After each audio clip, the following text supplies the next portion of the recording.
What's up, y'all? Welcome back to the rabbit hole. Now, lots of you out there are terrified. Terrified of the tariffs, terrified of trade war, terrified of inflation, price increases. All of these things can be terrifying. However, I'm here to let you know a little something. There's nothing to be afraid of. I know what you're thinking. Stocks are crashing. Bonds are crashing. Crypto's crashing. My 401k is crashing. Bond market is out of control. What are we going to do? The economy's going to collapse. The nation's bankrupt. All these things are things that I wouldn't worry so much about as an individual. Something on that large of a scale, there's nothing you're going to be able to do about it. Now, here's the reason why I wouldn't worry if I were you. For one, tariffs don't create inflation. Inflation comes from two things: an increase in the money supply and an increase in the velocity of money, which is the rate at which the money is spent. So, unless there is a situation where the government panics, prints a lot of money, puts it directly into the hands of people that are going to spend it, then there's no reason to worry about inflation. Now, trade war. We have a trade imbalance. We have a currency problem. We have a money printing problem. Why? Because our economy's out of whack. Why is it out of whack? Because in the early 2000s, the United States went to war. Go to war, you print money. Revolutionary War, printed money. Printed money again, Civil War, World War One, World War, II. We did a lot of raising money, bonds, but one quick way to raise money is to just go ahead and print it. Now, printing money kind of works like counterfeiting. Allows you to buy stuff today. However, you're going to deplete the supply for tomorrow without compensation. And thus the price on things in the future have got to go up to make up for those things that weren't compensated for in the past. So, that is why money printing creates inflation, why currencies can collapse after war. Now, the United States has been at war against terrorism now, for well over 20 years. Not only have we printed money to put into the war effort, which has not yielded much returns, in order to keep the population satisfied, we've printed money to help people buy houses, buy cars, to give federal employees, state and local employees, nice salaries, pensions. All these things are done to appease the population. When you do that, it causes the prices of things to go up. Price of houses go up, price of food goes up. But we just continually been doing it, print more and more money out, just to keep everyone happy. On top of that, the banks loan out money. When people have more money, they can buy more collateral. So the banks loan more, which creates more interest payments. There's more interest payments, of course, then there is money in the system to pay out because the interest is created artificially, unlike the resources that they are used to purchase prices have to change, interest rates have to go up. So that's what we've seen. Now, in order to keep interest rates from going up naturally, as they should, governments printed a lot of money through the banking system, allowing the banks or encouraging the banks to do a little bit more lending than they probably should have. But hey, you go to the racetrack and someone tells you that the government is going to pay for all your lost bets on your horses, but when you win, you get to keep the money. You'd say, hey, that's a pretty good idea. Why don't I just bet on a bunch of long shots? If I lose, the government's going to pick up the tab anyway. If I win, I get paid more. So, even though it's riskier, let's just do that. It's kind of what the bank did. It's what we've done with houses, loaning money to people that couldn't necessarily afford them. It's a risky bet. We did it anyway. So, now it's time to face the consequences of that. We can face them,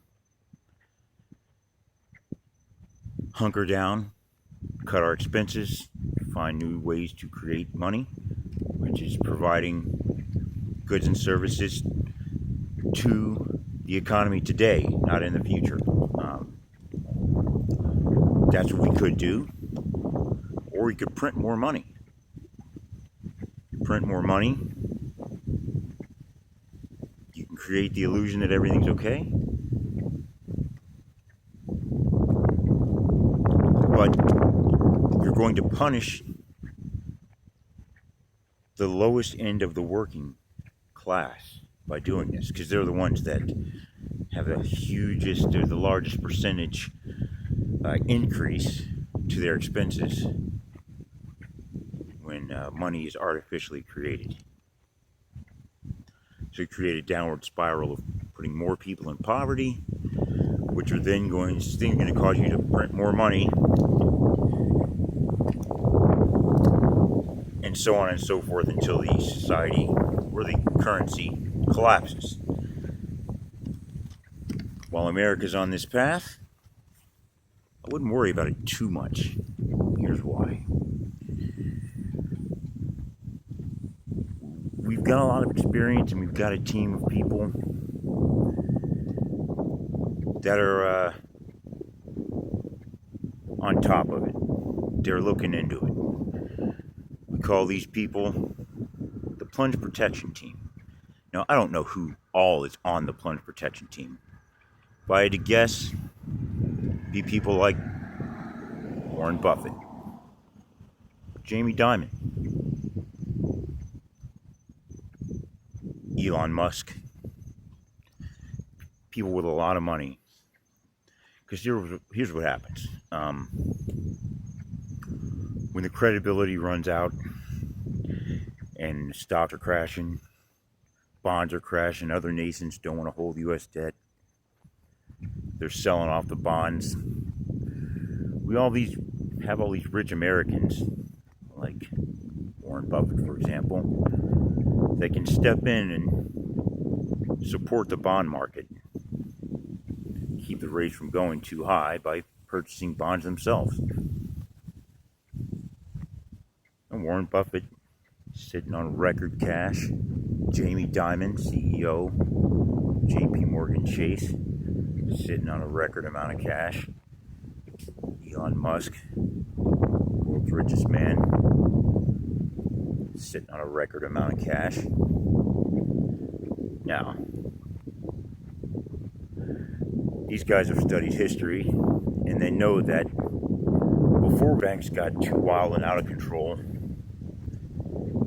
the economic system was saved by a group of rich men, centerpiece of which was Mr. J.P. Morgan, and part of the way he saved the country was getting these other rich guys together and say, look, we got to chip in and save the country, rewrite the rules. You're still going to be rich, but we don't do something to appease poor people, we're not going to have anybody to be rich over. So, they got together, bailed out the country, and it was in the wake of J.P. Morgan's, he started, I guess, during his old age, that they came up with the Federal Reserve pretty much in case this happened again. Now, because of the Federal Reserve, you could say it's happened again.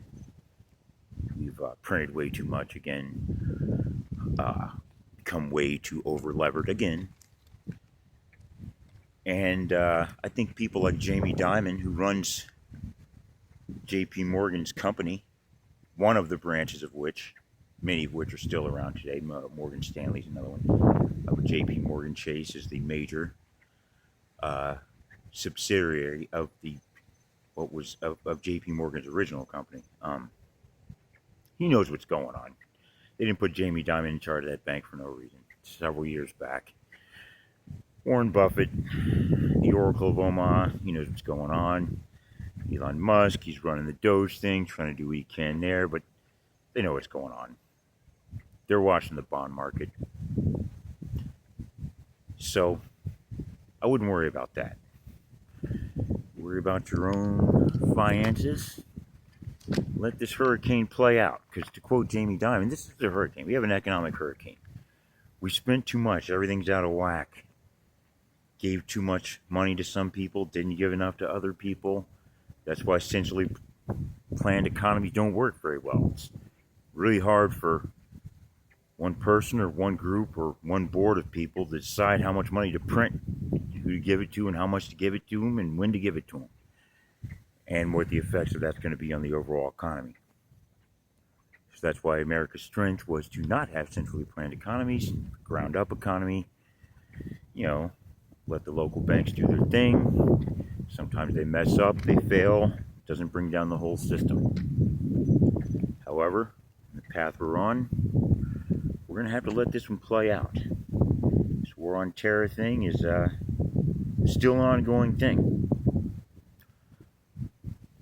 It may be coming to a new chapter, but we'll just have to wait and see on that one. We've still got lots of people that are, some people say entitled, some people say Social Security is an entitlement. Some people say you paid into it, it's not an entitlement. I must say, though, that I think the people, well, they are paying into it. I paid into it. We're entitled to having the system there. The system wasn't always there. It's mismanaged, and it's bankrupt. Not so much because we're paying out too much money, because we're not paying enough money in.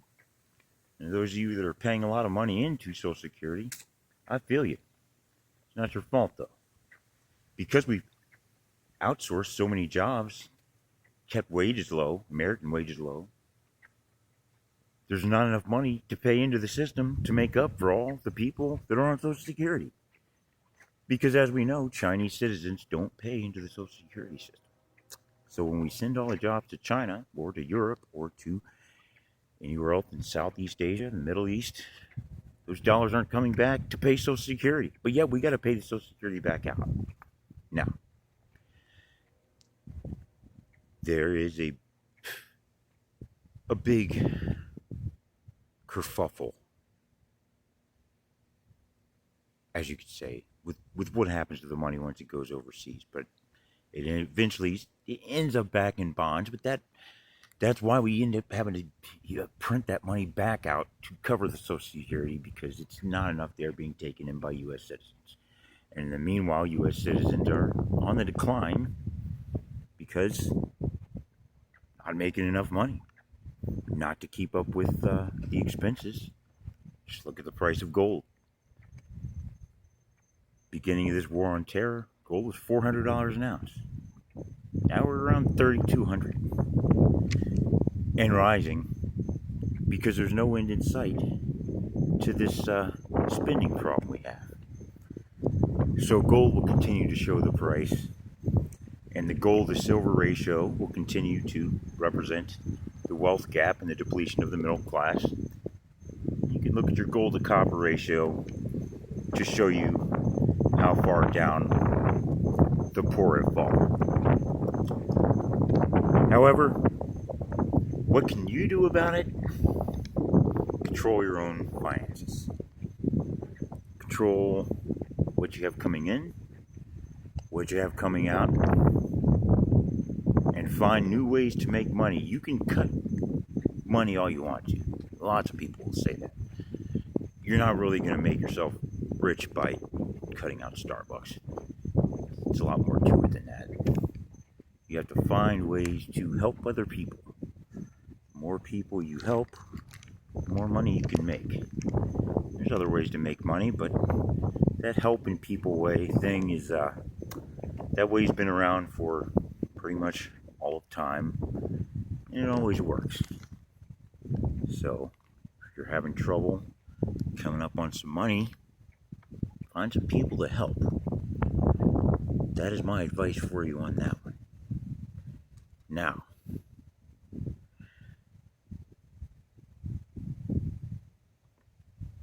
what we're going to do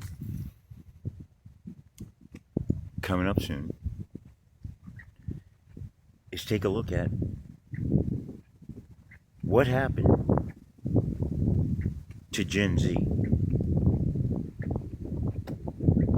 Millennials, Gen X, Boomers, the silent generation screwed you over. Gen Z got screwed.